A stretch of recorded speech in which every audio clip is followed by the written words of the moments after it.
बोले पंडित जी भक्ति करी, पहले 2 घंटा भक्ति करते हुए पर छूट गई हमें, सो ऐसा होगा इसलिए कर्मों ने घेरा डाला। बोले भैया एक बात बताए, अपने भगवान को ऐसा करते नहीं, ले भगवान तो नहीं कर, भगवान ने कहा कुछ नहीं कर, गलती तो हमारी है, लज्जा क्या गलती तो हमारी है। अरे हम धर्म रास्ते पे चलते अधर्म को पकड़ लो, तो अधर्म में हमें कर्म बन गए, तो हमने भोग लो, इससे भैया गलती हुई, अब ये सुना हुए अब चलो सब जने खेत पे चलिए, उसे सुखी भाई आप तो ऊपर है माफी मांग बार बार जाएगी सही खेल, आप झटका करो, आप भक्ति नहीं छूटने। देखो सब लोग हो गए पाए, डॉक्टर भी हो गए, डॉक्टर नहीं हुई सब हो गए, तंत्र मंत्र भी हो गए, देव देवता भी बच गए हैं, बट ने भी समाधि मरण सुनवा दो, सब करा दो, देखो तुमने जो भावना मेरे से भाई, तो तुम जब सुखी होगा पूरा परिवार, उस सुख में भगवान की भक्ति तो भूल गए, जब तुम सुख में भगवान की भक्ति भूल गए तो दुख ने कहा और बड़ा हुआ, अब तो बोलता है कि अरे सुख दुख का जोड़ा होता है, तो सुख बोला भैया जो तो सुखी है तो सोचो जो तो बड़ा भौजा तुमसे बड़ा भौजा है ना, इसे तो हमारे संग में भगया होना है, आ जाओ। सुख बोलता है दुख से भगया हमारे संग, जो तो चेत जाए, ये तो भूलो जाए भगवान को, दुख बोलो, सुख से तुम हमें भगा दो ना, बोले हम बिल्कुल ना भगा, तुम्हें याद आ जाए वो भगा दे तो हम कठिन ना करें, बोले हाँ जवाब ठीक है, तुमने पीड़ा डाल दुख ने, दुख का हमारे कर्म में समय खराब आ गया, उतने समय के लिए समय खराब आ गया, तब उसको जब सुख समय आ गया उन्हें याद आ गई, तो वो तो भाग गया और सुख आ गया, तो भगवान की शरण पकड़, तो भगवान को कभी नहीं छोड़ा जाता है, तो दुख आ ही नहीं सकता है, बिल्कुल नहीं आ पाएगा। तो समझो इनसे आस्था जमा लो, इनको अपने नेत्रों से दूर मत करो, इन्हें तुमने दूर नहीं किया तो ना तुम्हें लालच आएगा, ना आलस आएगा, ना लोभ आएगा, ना मोह आएगा, सब चीज से दूर रहोगे। इसलिए बंधु देखो तुम जिनालय आते हो, भगवान का अभिषेक पूजा सब करते हो, हर बात से बचना है, तभी तुम्हारा जीवन एक व्यस्त जीवन सुखी हो पाएगा। समझो, इसलिए अपने धर्म मार्ग को मत छोड़ना, तो जिस पर पैदा हुए उसमें आस्था रखते हुए अपना धर्म मार्ग पकड़ोगे तो तुम्हारा जीवन कमल कैसा फैल जाएगा। एक बंधु तुमने भगवान के अभिषेक को देख लिया, कर लिया, लेकिन उनको मार्ग को नहीं पकड़ा, उनका मार्ग है कैसे, वो तीर्थंकर बने कैसे, उनका जन्म अभिषेक हुआ कैसे, तुमने उस मार्ग को नहीं पकड़ा। लेकिन यदि उसका रास्ता पकड़ लेते हो और नियमावली पर चल जाते हो, तो नियमावली चालता को संभाल लेती है। बंधुओं देखो, संयम को पकड़ती, सत्य को पकड़ती, मर्यादा को पकड़ती और वाणी को पकड़ती। कौन? नियम। यम इन चार को पकड़ लेता है, उससे मिलकर 5 बन जाता है, तो परमेश्वरी के गुण पैदा हो जाते हैं। उनको पंच परमेष्ठी बोला जाता है। बंधु, कितनी सरल बात है, कितनी अच्छी बात है। जैसे तो अपने मकान का कचरा साफ कर देते हो, फिर अपने मकान में सारा सामान सजावट से लगा देते हो। देखो मकान का कचरा कितने सुबह साफ किया जाता है। एक ब्रह्म मुहूर्त में उठ करके मकान का कचरा साफ किया जाता है। यदि कचरा झाड़ने में तुमने आलस कर लिया, बंधु सोचना, सुनना बड़े कान से, ध्यान से, यदि तुमने ब्रह्म मुहूर्त में जागृति पैदा कर दी, आलस नहीं किया, तभी उठ पाओगे। आलस करोगे तो नहीं उठ पाओगे। देखो आलस कर लिया तो तुम्हारे मकान में चारों तरफ गंदगी दिखाई देगी, साफ नहीं दिखाई देगा। समझो, तुम्हारे मकान में एक दूसरा आएगा कोई देखने को, सुबह से या सुबह के बाद आएगा तो क्या कहेगा, अरे इनके मकान में सफाई नहीं रहती है, बड़ी गंदगी रहती है। वह मनुष्य चार जगह कहेगा कि इनके मकान में सफाई नहीं रहती है, गंदगी रहती है। वैसे ही वातावरण हो जाता है, वैसे ही रहन सहन हो जाता है। क्यों? बात करने का विवेक नहीं रहता है, बात करने का ज्ञान नहीं रहता है, बात करने का समय नहीं होता, कर बैठते। देखो तुम्हें आलस कहाँ ले गया, ये आलस कहाँ ले गया? तुम्हारे घर में जब कचरा पैदा है, उस कचरे ने तुम्हें नीचे गिरा दिया और स्वयं तुम कचरे में हो गए। तुम्हारे मकान की जो शोभा है, भला कितना भी अच्छा हो, यदि मकान साफ कर्म से नहीं होता है तो उस मकान में कचरा जो पड़ा रहता है वह शोभायमान नहीं देता है, अशोभायमान देता है। पहले कोई स्त्री को उठते देख नहीं पाता था और स्त्री अपने पलंग को छोड़कर अपने मकान की सफाई में लग जाती थी, अपनी क्रिया में लग जाती थी।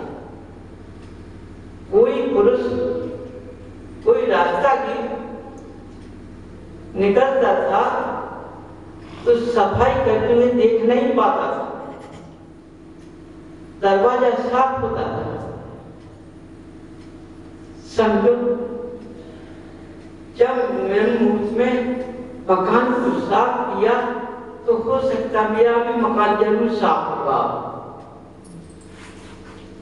समझो, मेरा मकान जरूर साफ होगा, ये अपने अंदर स्वयं का विश्वास करो। क्यों? तुम्हारे पास विवेक की जागृति पैदा हो जाएगी। जब विवेक की जागृति पैदा हो जाएगी तो तुम्हारे अंदर भावना का भी उछाल आ जाएगा, अच्छी भावना हो जाएगी। उस जब तुम मकान साफ करोगे, सफाई कर लोगे, तो तुम्हारा भावना उछाल किया कि हमें जिनालय जाना है, तो जिनालय जाने के लिए फिर अपना मकान साफ करोगे। जब तुमने अपना मकान साफ कर लिया, मन से, वचन से, काय से, समझो,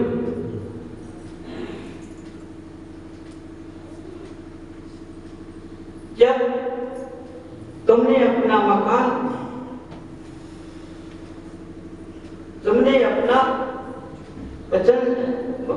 साफ किया, मन से, वचन से, काय से, क्रिया से, चारों प्रकार से साफ कर लिया। मन अपने अंदर भावना को जागृत की जो वाणी से मैंने सोचा उस पर मैं चला। मेरी काया अपवित्र थी। जैसे मैंने मकान को साफ किया वैसे अपने पुद्गल को साफ किया, ऊपर से और अंदर से। ऊपर से तुम्हें जल से दिखाई देता है और अंदर से नेत्रों की रोशनी से साफ होता है। नेत्र की रोशनी साफ है तो मकान साफ है, माने भावना खराब नहीं हो सकती, मन खराब नहीं हो सकता है, वाणी गलत नहीं निकल सकती है। वाणी का मतलब वचन मेरी गलत नहीं निकल सकती। उसी वाणी पर चलेंगे, उसी वचन पर चलेंगे तो हमारी क्रिया पवित्र बन जाएगी।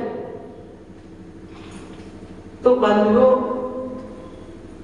जिसके घरों में, जिसके पास आलस नहीं होता है तो देखो वह उस मकान से भी साफ, उस सैन के मकान से भी साफ, और उसकी भावना के अंदर भगवान का रूप विराजमान हो जाएगा। समझो, क्योंकि सबसे पहले वो जिनालय की ओर जाएगा। जिनालय में पंच परमेष्ठी भगवान मिलेंगे, उनका प्रतिबिंब दिखाई देगा। जैसा तुम्हारा प्रतिबिंब उसे उनका प्रतिबिंब है। समझो, तुलना इतना है, तराजू के दो पल्ले होते हैं। एक तराजू के पल्ले पर मांस रखा जाता है, एक तराजू के पल्ले पर दर रखी जाती है। दोनों को समान तोला जाता है। हल्का बड़ा होता है तो तुम्हारा तराजू सही नहीं है।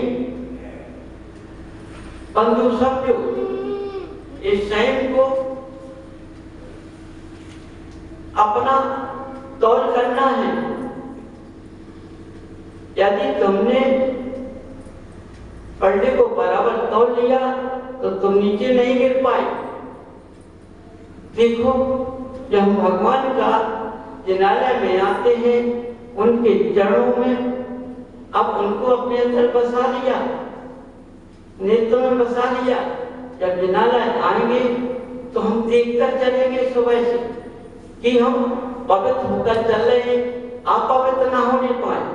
तो जूता चप्पल से तो अपवित्र जरूर हो जाओगे, रुक नहीं सकते हो, कितना प्रयास कर लेना।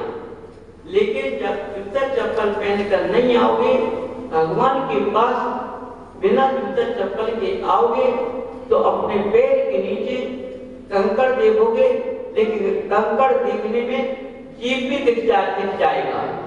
जब जीभ दिख जाएगा तो तुम्हारे पैर से कंकड़ के बचाने में जीभ बच गया तो हिंसा के दोषी नहीं बने, तुम अपवित्र नहीं बन पाए। सोचो, तुम पवित्र है। इस तरह से जब जिनालय आते हैं तो भाव अच्छे रहते हैं। भगवान के पितरों को देखते हुए अपने आंखों में बसा के चलते हैं। रास्ते का कोई दिखाई नहीं देता है, लेकिन नीचे का दिखाई देता है। हम उस प्रकार से जब चलते हैं, जब जिनालय आते हैं और जिनालय में प्रवेश करते हैं